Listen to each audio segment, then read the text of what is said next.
তো ভাই আজকে সকালে ঘুম থেকে উঠে আমি জানতে পারি একজন আমাদের বাড়িতে কাটতে আসবে, গাছ। তো বাইরে গিয়ে আমি জানতে পারি এই গাছের সব ডাব আজকে পাড়া হবে।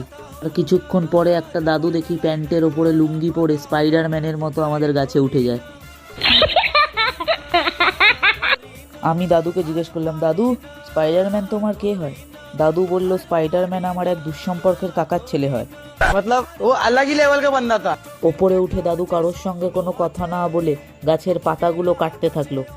কলার কাঁদি তো আমি অনেক দেখেছি, কিন্তু এই প্রথমবার দড়ি দিয়ে নেমে আসা একটা ডাবের কাঁদি দেখলাম। তারপর সেই কাঁদিটাকে আমি অনেক কষ্টে টেনে নিয়ে এলাম। তারপর দাদু গাছ থেকে নামার পর আমাদের বাড়িটাকে পুরো মিনি আমাজনের জঙ্গল বানিয়ে দিয়েছিল। আমরা সেই জঙ্গল পরিষ্কার করে পুরো ইকো পার্কের গার্ডেন বানিয়ে দিয়েছিলাম। সবশেষে আমরা জানতে পারি আমাদের কাছে এই কটা ডাব হয়েছে।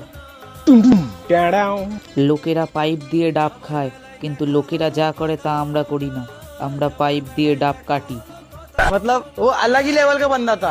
নিজেদের বাড়ির ডাব বলে বলছি না, না নিজেদের বাড়ির ডাব বলেই বলছি, ডাবটা সত্যিই ভালো খেতে। Music